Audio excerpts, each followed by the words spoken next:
Renungan pagi pulang ke rumah oleh Ellen G. White, 28 November 2020. Mari kita berdoa. Bapa kami yang di sorga, Allah pencipta langit dan bumi, laut dan segala isinya, Allah yang maha besar, satu-satunya Allah yang benar, yang kami sembah selalu melalui anak-Mu yang tunggal, Yesus Kristus. Terpujilah Yesus, anak Allah yang maha tinggi, satu-satunya pokok anggur yang benar bagi kami.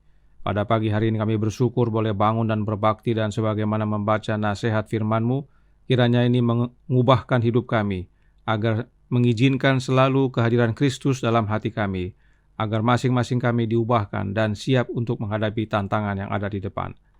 Beserta kami sepanjang perbaktian ini kehendak-Mu yang jadi, ampun kami akan dosa dan salah, karena kami berdoa hanya dalam nama anak Allah yang tunggal, Yesus Kristus, yang adalah Tuhan dan Juru Selamat kami. Amin. Renungan hari ini akan dibacakan oleh Opung Dinar Malau. Silakan Opung. Terima kasih. Selamat pagi, selamat sahabat saudaraku.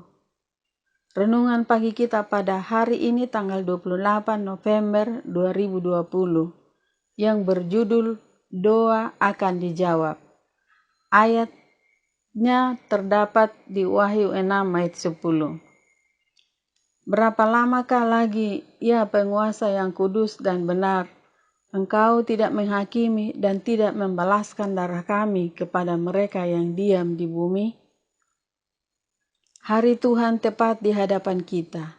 Dunia telah mengubah gereja, keduanya dalam keadaan harmonis dan bertindak berdasarkan kebijakan yang berpandangan pendek.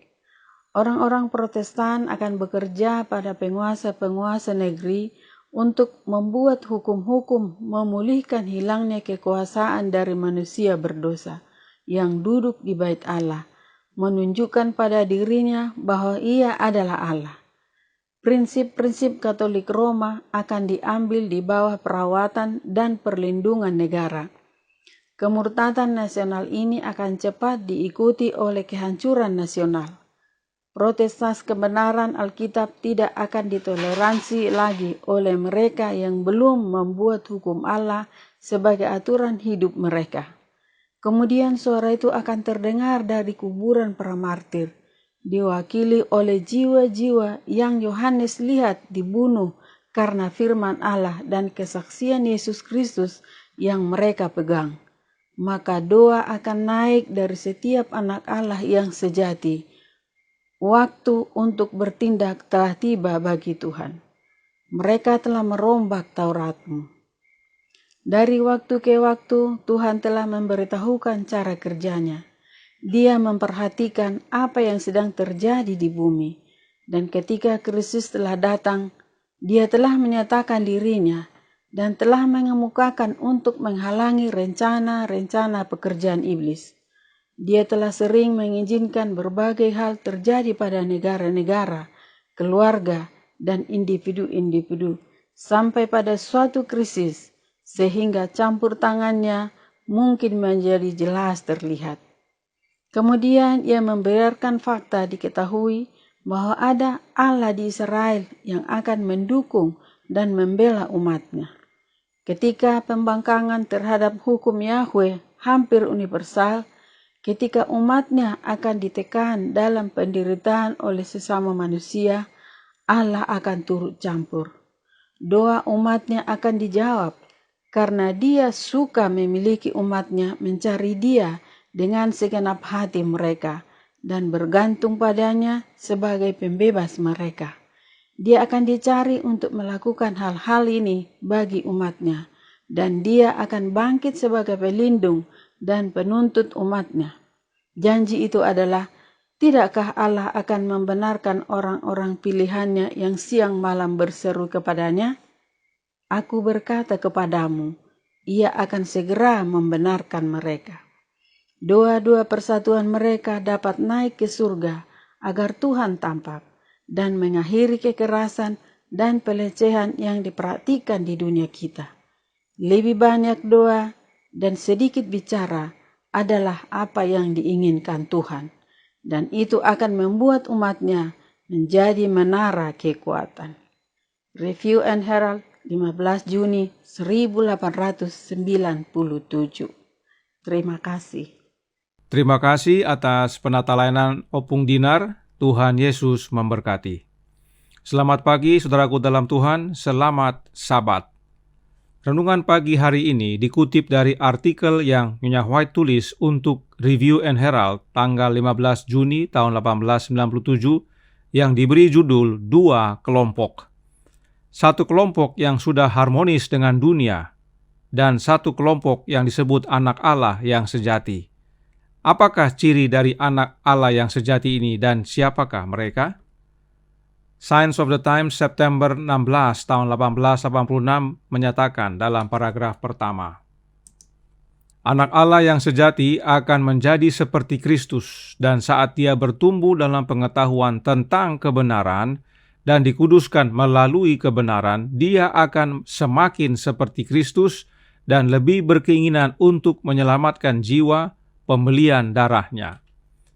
Ciri-ciri anak Allah yang sejati adalah mereka yang menjadi seperti Kristus, bertumbuh dalam kebenaran dan dikuduskan melalui kebenaran, sebab Kristuslah sang kebenaran.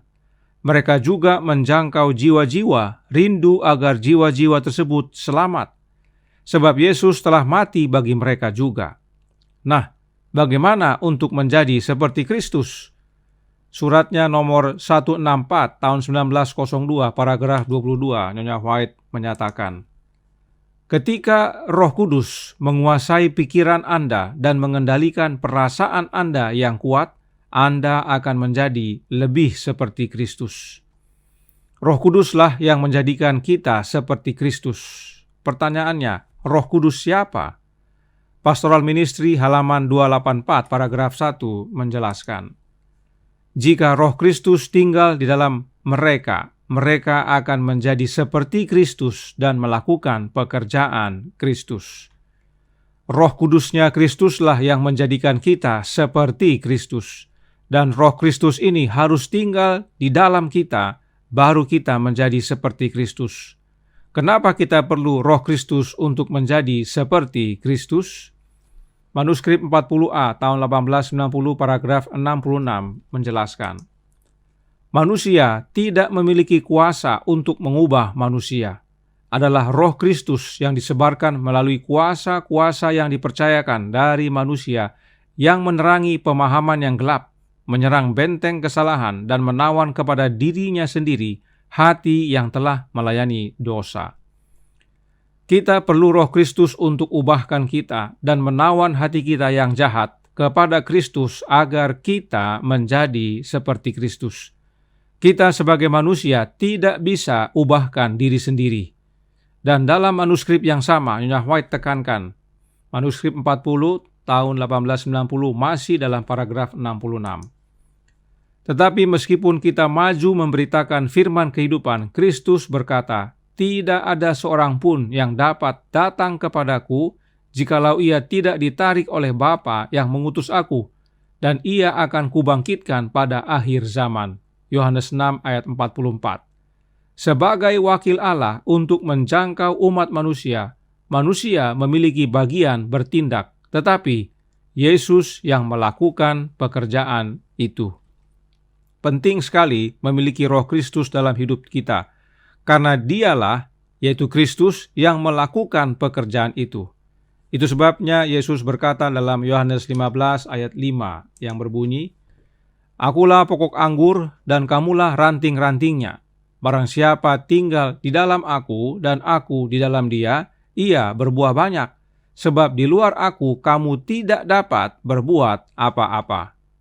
Inilah pentingnya memiliki Kristus tinggal dalam hati kita. Dan Yesus tinggal dalam hati kita melalui kehadiran Roh-Nya yang kudus, Roh Kristus yang kita terima oleh iman. Efesus 3 ayat 17 berkata, sehingga oleh imanmu Kristus diam di dalam hatimu dan kamu berakar serta berdasar di dalam kasih. Itulah sebabnya disebut pembenaran oleh iman.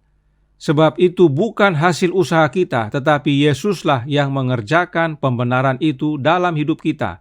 Dan kita terima Yesus dalam hati kita oleh iman. Inilah ciri utama dari anak Allah yang sejati, yang hidupnya serupa dengan Kristus, sebab Kristuslah yang bekerja dalam hidup mereka. Nah, apa hubungannya Roh Kristus dengan doa-doa yang dijawab? Yohanes 15 ayat 7 menyatakan, "Jikalau kamu tinggal di dalam aku dan firman-Ku tinggal di dalam kamu, mintalah apa saja yang kamu kehendaki dan kamu akan menerimanya." Inilah hubungannya. Jika kita tinggal dalam Kristus dan Kristus dalam kita, apa saja yang kita minta, kita akan terima. Kenapa? Karena yang meminta adalah Kristus itu sendiri yang tinggal dalam hati kita. Sebab bila Kristus tinggal dalam hidup kita, Dialah yang mengerjakan pekerjaan itu.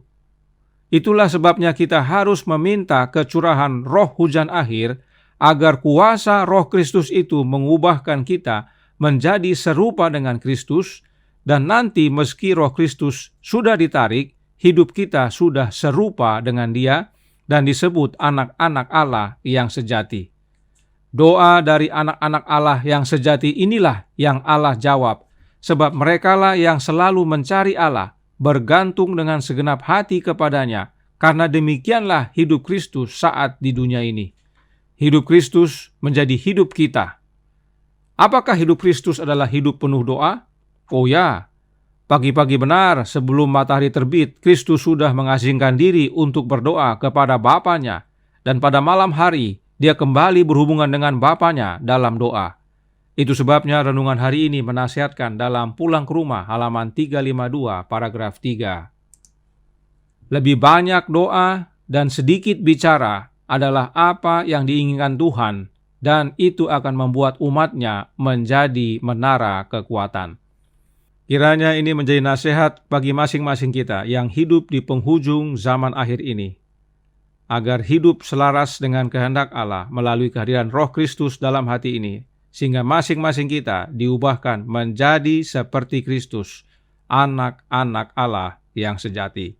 Tuhan memberkati, saya bawa dalam nama Yesus. Amin. Mari kita berdoa.